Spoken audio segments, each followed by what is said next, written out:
భార్గవా, నా కొడుకు అన్నమాట. నేను నీకు కొడుకునని చెప్పలేదే. ఆవిడ నాకు అమ్మ అని చెప్పాను. నేను జైలుకొచ్చాను అన్న నిందే నీ చేత నన్ను నాన్న అని పిలవనివ్వకపోతే ఇప్పుడు నువ్వు జైలుకొచ్చావు కదా బాబు. వచ్చాను. ఎందుకని? నీకు వారసుండి కనుక.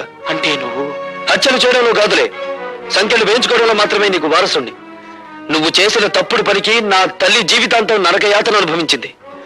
అనుక్షణం తను ఆవేదన అనుభవించిన నిన్ను పల్లెత్తు మాట అనివ్వలేదు. ఆ బాధని గుండెల్లో దాచుకుని దాన్ని మహమ్మారి జబ్బుగా మార్చుకుని చివరికి ప్రాణాలు పోగొట్టుకుంది. పార్వతి, కన్నీళ్లు పెట్టడానికి ప్రయత్నించకు. నా తల్లిని దగా చేసిన వాడి ప్రాణాలు తీసే అవకాశం వస్తుందో రాదో అని ఇన్నాళ్ళు అనుకున్నాను. వచ్చింది. నేను ఈ జైల్లో ఉండే 3 నెలల్లో ఏదో ఒక రోజు మా అమ్మ ఆత్మకు శాంతి కలిగిస్తాను. నీకు తల కొరివి పెట్టి కాదు, నీ తల నరికి. Good morning. Good morning. Good morning. Good morning. Good morning. ఏమిటి విచిత్రం? సూర్యుడు తూర్పు దిక్కుని ఉదయించాడు. నేను కాల్గేట్ పేస్తోనే పళ్ళు తోకున్నాను. అలవాటు ప్రకారం పెన్ను జారి పడాల్సిన చోటే పడింది. కానీ ఏదో మిస్సు కొట్టింది. మీరా ఇక్కడ ఇలా? ప్రతి అడ్డమైన విధవ ఏదో ఊడిపడిందని జారి పడిందని సరిగ్గా ఇక్కడే జారి పడుతున్నాడు. అందుకే సెటప్ మార్చాను. నాకు ఒళ్ళు మండిందంటే అడ్డు కూడా కట్టించి పారేస్తాను. లైలా,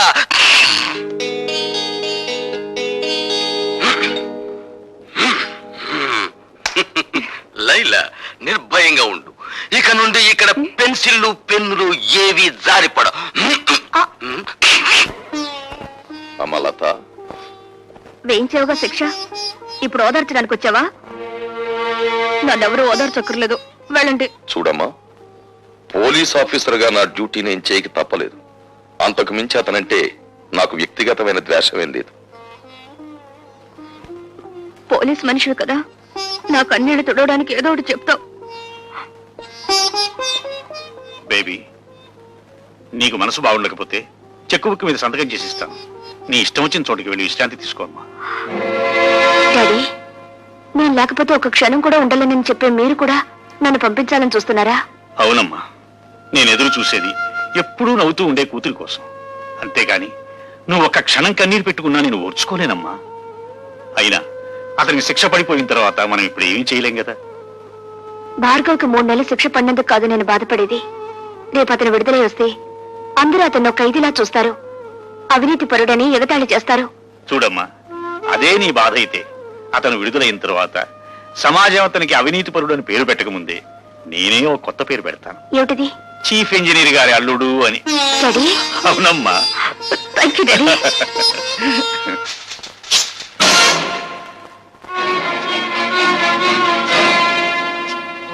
గురి తప్పిందా? చంపే బాబు, చీల్చే ఈ గుండెల్ని. పున్నామ నరకం నుంచి కాదు, ఈ కుళ్ళు సంఘం నుంచి నాకు విముక్తి ప్రసాదించు. ఆలోచిస్తున్నావా బాబు? ఆలోచనలు ఒక్కొక్కసారి ఆవేశాన్ని మింగేసి ఆశయాన్ని దూరం చేస్తాయి. నీకు నా మీద జాలిని కలిగిస్తాయి. ఆలోచించకు బాబు. పసితనం నుంచి నువ్వు నీ తండ్రి పట్ల పెంచుకున్న పగకు ప్రతీకారానికి పరిష్కారం ఇదొక్కటే. నన్ను చంపు, దేవతలాంటి మీ అమ్మ దగ్గరకు నన్ను చేర్చు. కానీ నన్ను విముక్తుణ్ణి చేసే ముందు నా ఆత్మ నివేదన్ని క్షణకాలం పాటు విను. అంటే నువ్వు నిర్దోషినని చెప్పి నన్ను నమ్మించాలని ప్రయత్నిస్తున్నావా? కాదు. ఒకే సంఘం, ఒకే మనుష్యులు నీ జీవితంతోనూ నా జీవితంతోనూ ఆట్లాడుకుని ఎలా దోషులుగా చిత్రించారో, సగటు మనిషి సంస్కారాన్ని ఈ దోపిడీ వ్యవస్థ తన స్వార్థానికి ఎలా వినియోగించుకుంటుందో నీకు నేను చెప్పాలి. తండ్రిగా కాదు, నీకంటే ముందుగా ఈ రాక్షస వ్యవస్థ పాదాల కింద నలిగిపోయిన భ్రష్టుడిగా, పతితుడిగా అది నా బాధ్యత. బాబు, నా గతం నీ భవిష్యత్తుకు మార్గం చూపి నీలోని ఉద్యమకారుడికి ఊపిరి పోయాలి. భార్గవ, 20 ఏళ్ల క్రితం నేను కాపురం ఉంటున్న పేదలవాడలోని ఇళ్లన్నీ ఖాళీ చేయించాలని కుట్ర పన్నాడు ఎంపీ రాజశేఖరం. ఆ కుట్రలో ఒక భాగంగా పేద ప్రజల ప్రతినిధినైన నన్ను తన ఇంటికి పిలిపించాడు. నువ్వేనా గుడిసెలకి లీడర్వి? నేను లీడర్ని కాను, గుడిసెల్లో మనుషులకు ప్రతినిధిని. నువ్వెంతకు అమ్ముడుపోతావు? నీ మనుషుల్ని ఎంతకు అమ్ముతావు? ప్రపంచ ప్రపంచంలో ఉన్న డబ్బంతా రాసులు పోసిన ఆ శ్రామికుడి స్వేదాన్ని ఖరీదు చేయలేరు. నువ్వెంత? నేను ఠాగూర్రా, మీ బెదిరింపులకు లొంగే మనిషిని గాను. ఏమిట్రా కూసో? నీలాంటి వాళ్ళు ఎందరు ఎదురొచ్చినా ఆ స్థలం నుంచి పేదవాళ్ళను ఖాళీ చేయించేది ఖాయం, ఆసుపత్రి కట్టించేది ఖాయం. సూర్యుణ్ణి గుప్పెట్లో బంధించాలనుకోవడం వెర్రితనం రాజశేఖరం. మమ్మల్ని ఆ స్థలం నుంచి ఒక్క అంగుళం కూడా కదిలించలేవు. ఎంత పొగరు! రండి రండి, లారీలో వచ్చి సామాన్లు ఎక్కించుకోండి. ఎక్కిద్దరా సామాను. జనార్దన్, ఏమిటిది? సామాన్ లారీలోకి ఎందుకు ఎక్కిస్తున్నారు? ఎందుకేటయ్యా, ఆ మహారాజు రాజశేఖరం బాబు పాక ఖాళీ చేస్తే 1000 రూపాయలు ఇస్తున్నాడు. 1000 రూపాయలు సేదా ఏంటి? ఎరా అమ్మా రోజా, అట్ట నుంచున్నావేంటమ్మా? వెళ్ళి సామాన్ తీసుకురాపో. జనార్దన్ ఆగు. నువ్వు మా నాయకుడివే కావచ్చు, కానీ మాకు లాభం వచ్చినప్పుడు మాత్రం ఆపటం మంచిది కాదు. మీకు లాభం వచ్చే పని చేయించానయ్యా. పాకకి 5000 చొప్పున ఇస్తానని రాజశేఖరం నా దగ్గర ఒప్పుకున్నాడు. రే, లారీలో ఎక్కించిన సామాన్ కింద దించండి రా. పాక 5000 ఇచ్చేంత వరకు ఎవరు ఖాళీ చేయొద్దు. ఏమండి, నిజంగానే ఆ రాజశేఖరం పాక 5000 ఇస్తానని ఒప్పుకున్నాడా? లేదు పార్వతి, నా వాళ్ళతో నేను అబద్ధం చెప్పాను. అబద్ధం చెప్పారా? అవును, డబ్బుకు లొంగిపోయి వాళ్ళు ఖాళీ చేయడానికి సిద్ధపడుతున్నారు. ఒకసారి భూమిని పెట్టుబడిదారులు ఆక్రమిస్తే తిరిగడి పేదల చేతికి రాదు. ఏమిటి, 5000 ఇస్తే కానీ పాకలు ఖాళీ చేయరా? అవును, ఇప్పుడు 50,000 ఇచ్చినా ఖాళీ చేయరు. మరి వాళ్ళతో ఎందుకలా చెప్పావు? నీ రాజకీయాన్ని దెబ్బతీయడానికి. ఇప్పుడు మళ్ళీ నువ్వు 5,000 ఇస్తానని రాయబారు నడిపితే నేను 10,000 ఒప్పుకొచ్చానని చెప్తాను. దాసు,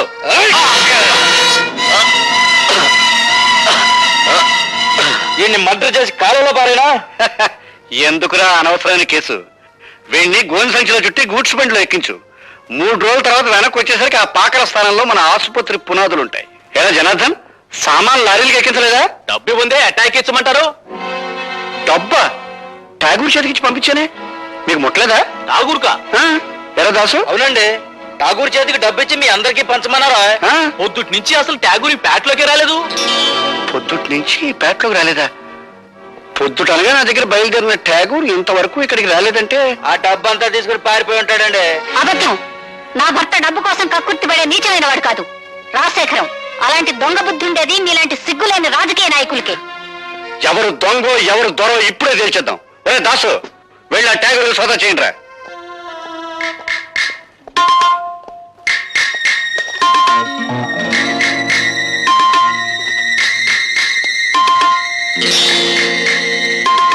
ఇదిగోనండి డబ్బు. ఏరా, ఇప్పటికైనా అర్థమైందా మీ నాయకుడి నక్క బుద్ధి? డబ్బింట్లో దాచేసి రాత్రి పెళ్ళం పిల్లలతో దాటేద్దాం అనుకున్నాడు. ఇలాంటి నాయకులు నమ్ముకుంటే మీ బతుకులు కుక్కల పాలవుతాయి. ఇదిగో జనార్దన్, ఈ డబ్బు ఇంటికి 5,000 చొప్పున నువ్వే పంచేయి. అట్లాగే బాబు. మరి దొంగ డబ్బు దాచిన వాళ్ళు ఏం చేయమంటారండి? ఇంకా ఏం చేస్తారు రా, మోట ఇంటిని తాలెట్టండి, తర్వాత వీళ్ళిద్దరిని కొట్టి తరివేయండి.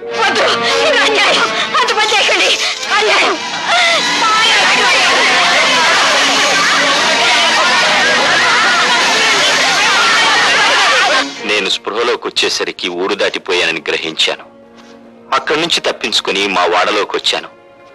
అంతా నిర్మానుష్యంగా ఉంది. రాజశేఖరం కోసం గాలించాను. వాడు రాజధాని వెళ్ళాడని తెలిసి వాణ్ణి వెతుక్కుంటూ వెళ్ళాను. ఏటి బాబు మీరనేది? అవును జనార్దన్, నువ్వు నీ బిడ్డ నా ఇంట్లో హాయిగా ఉండొచ్చు. ఇది సిటీలో నా గెస్ట్ హౌస్.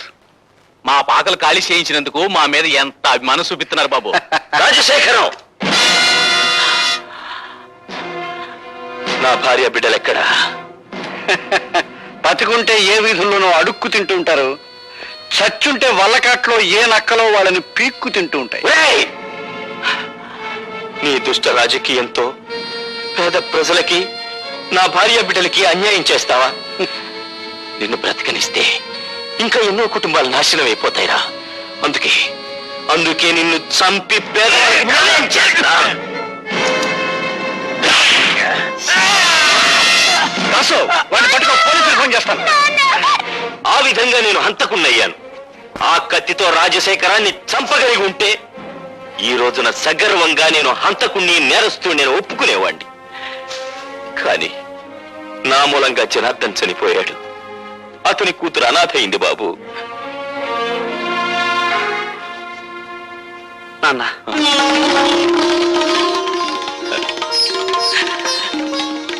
బాబు, నాన్న ఠాకూరు భార్గవ తండ్రి కొడుకులు. అంతేకాదండి, ఆ రోజా తండ్రి సావుకు మీరెట్టా కారణమయ్యారో, ఆ ఠాగూర్ గారిని మీరెట్టా జైలుకు పంపారో కొడుకు అంతా ఎడమరి చెప్పాడండి. జైల్లో ఉన్న మనవాళ్ళు చెప్పారు. అన్ను 2 బ్యాటరీలు ఒకేసారి ఛార్జింగ్ అవుతుంది, మనం డేంజర్ లో పడకుండా చూడరు. నెగిటివ్ ని పాజిటివ్ తో కలవనివ్వను, నెగిటివ్ తోనే కలపాలి. అర్థమైందండి. దాసు గారి దగ్గర పంచపక్ష పరమాణాలు తినే మమ్మల్ని జైలు కూడా తినిపించేటట్టు చేసావు కదా. అందుకనే నిన్ను మట్టి కనిపించాలనుకుంటున్నాం. ఏడ్చారు, మీరు మట్టి తినకుండా ఉంటే చాలు.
జనార్దన్ నా మూలంగా చనిపోయాడు.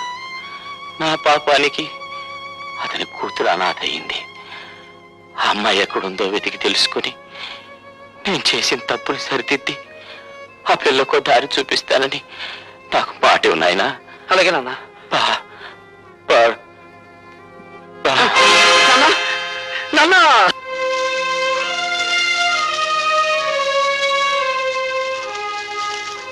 కన్నీళ్లు పెడుతున్నారా సార్? ఊరుకోటి సార్, పోలీసులు కన్నీళ్లు పెడితే ప్రజలు నవ్వుతారు. ఇదే శ్మశానంలో ఒకప్పుడు అన్యాయంగా చంపబడ్డ నా తల్లి శవానికి దాన సంస్కారాలు చేశాను. ఇప్పుడు ఇదే శ్మశానంలో దారుణంగా చంపబడ్డ నా తండ్రి చితికి నిప్పంటించాను. ఈ అన్యాయాలు ఇలా సాగిపోతూనే ఉంటాయి. అయినా మా రోదన మీకు వినిపించదు, మా ఆవేదన మీకు కనిపించదు. బట్ మిస్టర్ డీసీపీ, ఇప్పుడు కన్నీళ్లు పెడుతున్న ఈ భార్గవ జైలు బయటకు వచ్చేసరికి భార్గవ రాముడవుతాడు. 21 సార్లు క్షత్రియ సంహారం కోసం గొడ్డలిని వీరవిహారం చేయించిన పరశురాముడవుతాడు. నో మిస్టర్ భార్గవ, తల్లిని తండ్రిని పోగొట్టుకున్న నీ ఆవేదనను నేను అర్థం చేసుకోగలను. కానీ ఆవేశంలో తీవ్రమైన నిర్ణయాలు తీసుకోవద్దు. నాకు నీతులు చెప్పద్దు. అన్యాయంగా బలైపోయిన వంశానికి వారసుని నేను. అన్యాయాలు నిస్సహాయంగా చూస్తూ నిలబడే రక్షక బట్టల వంశానికి మీరు వారసులు.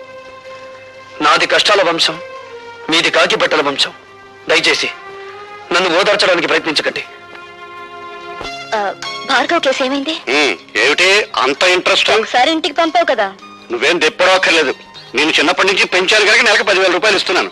నాకు అవసరమైన వాళ్ళ దగ్గర నేను పంపిస్తాను. నేను ముట్టుకున్నానా? కూతురులా పెంచావు, నన్ను ముట్టుకుంటే నీ కళ్ళు పోవా? ఒప్పుకున్నావు కదా కూతురు లాగా పెంచానని. కూతురు దగ్గరకు కూడా ఇలాగే పంపిస్తావా? రోజా, ఏ కోపం వచ్చిందా? పారాయి మనిషి కన్న తన్ననేగా నన్ను పావులా వాడుతున్నావు. నీ బిడ్డలిద్దరూ విదేశాల్లో పై చదువులు చదువుకోవాలి. నేను మాత్రం నీ పని చేసి పెట్టడం కోసం పోలీస్ అధికారులకు, ప్రభుత్వ అధికారులకు బానిసలవ్వాలి. అంతేగా? ఏమిటి నోటికొచ్చినట్టు పేలుతున్నావు? ఆ రోజు నా చేతుల్లో నీ బాబు చచ్చాడన్న సానుభూతితో నిన్ను చారదీశాను, కానీ లేకపోతే నువ్వేమైదనవే? ఏ గంగలోనూ మునిగి చచ్చేదాన్ని. ఆహా, చూస్తూ ఉంటే నీలో ఏదో చాలా గొప్ప మార్పు వచ్చిందే. ఎవడి ప్రేమలోనే పడ్డావా, లేకపోతే ఎక్స్‌పార్టీ వాడి వల్ల పడ్డావా? ఒక మహానుభావుడు నా కళ్ళు తెరిపించాడు. ఆ మహానుభావుడు పేరు భార్గవేనా? అవును, అన్యాయంగా ఆ మనిషిని మీరు జైలు పాలు చేశారు. పిచ్చి పిచ్చి వేషాలు వేయకు.